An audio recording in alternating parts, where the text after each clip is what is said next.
it's my distinct pleasure to give you the experience that I had that many years ago, and since then have now become great friends with Carolyn.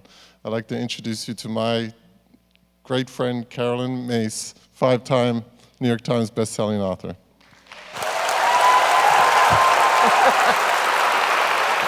Thank you, Henry.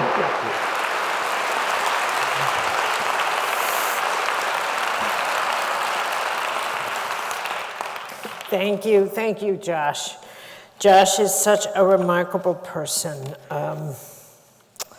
His genie story is incredible. And I want to thank all of you for sharing an evening of your life with me. As I said to a group earlier, we can return money, but not the hours of your life. So it's very precious to me. I'm incredibly aware of that. And it's really true. The older you get, the more, at least in my case, the more I become aware of how precious time is. And that, you really never know how much time you have. I mean, let's face it, we could easily evaporate at 13 as we can at 33, as we can at 43. So, there's no guarantee of longevity. But the older you get, that becomes more obvious that you have less time going this way than that way. But the wonder of that is there's something liberating about that, I find. And what's incredibly liberating is that it allows me to make decisions that I would have said, I don't have the time to do this. Now I have the time to do exactly what I want. And number two, I am very much appreciative of the time of others. And that is something that I build into my equation. And the last is that it is very important for me that I direct what I have to say so that I neither waste my time nor yours. That our time that we share together is such that when you leave, I've given you something that is valuable to you for the rest of your life. So I want to talk this evening about the power of words, because they are, for me, the most powerful tools I have ever had. As a writer, as a wordsmith, as someone who's been an editor, as a publisher, and as a medical intuitive, as someone who has been involved in healing, all the many hats that I've worn in my life. At the end of the day, what everything I have ever done has in common are words, our words. And that words are flying carpets. They are the doors into universes. They are, you have decided to end friendships because of a word someone's used. You've decided whether or not you'll speak to someone because of a word they used. Because of a word. It's whether or not, and here's the thing that's so extraordinary. I want you to think about this. How many times you've decided they should call me first, they said this. They said what? They used that word. Well, what word? That word. Now, whether or not you realize it, all of you, each of you has come up with a list that you made up, by the way, that you totally made up, and I don't know when you did this, but somewhere along the line, each of you did, and you've put down on that list the words you've decided people cannot use to you. And not only did you make up this list of words, and every now and again you add to it, now, that word there, that, I've just decided you can't say that. So you add words along the way, but in addition to adding words along the way, you've also put music to it so that there are tones people cannot use. That tone right there, that's the one. You can't say that word with that tone because it's all over if you do. What tone? That tone. That. You can say this like that, but you can't say it like that. Because that's where I draw the line. That word with that tone. No. I decided. Well, when did you decide? And I did, somewhere a while back. And what made you come up with it? Because I did. I decided that tone, that word, those words, nope. I decided that's what I will not put up with. Okay then. And each of you has done that.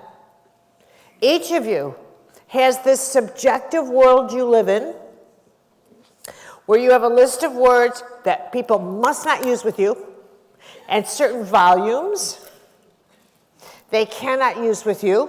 The volume's going too loud. Is this too loud? No, that's fine. What about this? Now, that's too loud. And what does it mean when it's too loud? I've decided that that volume is my mad volume. Now I'm mad. Okay, I'll lower it. Are you mad now? No, now I'm not mad. Well, what about now? Yes, now I'm mad. Am I beginning to get across how insane you are? Am I beginning to make the point of your madness? That it's completely subjective, and that one of the things that's absolutely true is that 90% of what you suffer is totally self-created. Totally self-created. That the pain and depression we suffer is totally self-created. We've decided we have our rule book, and if you think everybody else knows your rules, you're nuts. And they usually find out too late. They broke my rules. What rules? Well, they used that word in that tone, in that volume, and I said, I'm not putting up with that. And not only that, they crossed that boundary. Boundary. And that's become a very vogue word.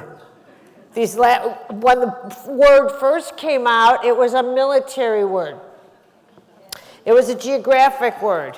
But we adapted it to our emotions. It doesn't really fit there. But we now use it to say it's emotional boundary. And if you say, where is that boundary? Because I know where my backyard boundary is. But where exactly is your emotional boundary? Well, about here. So if you come across that boundary, we're in trouble. Am I across it now? Well, not with that volume, but maybe. It all depends if I'm happy.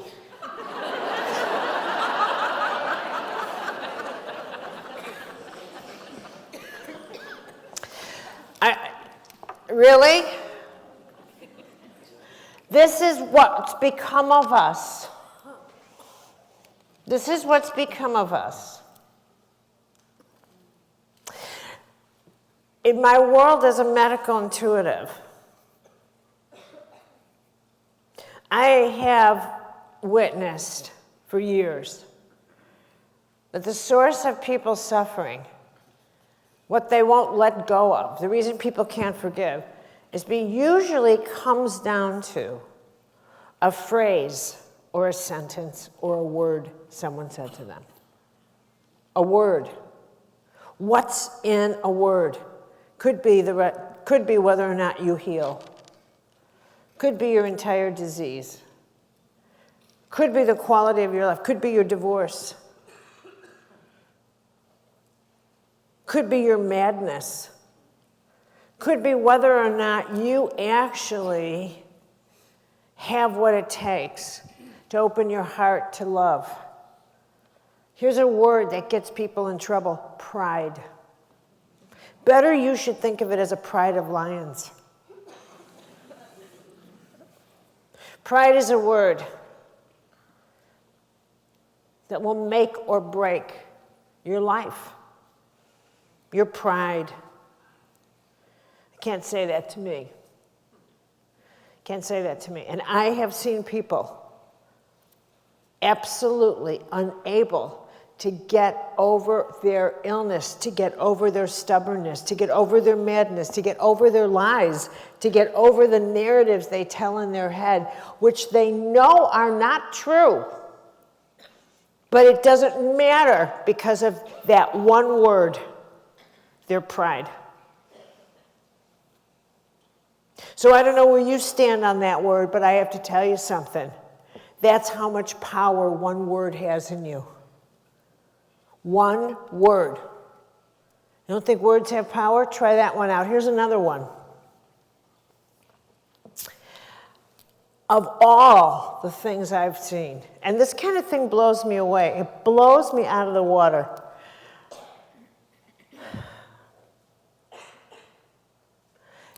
People will say, well, I can't do that because I have this fear. Fear stops me.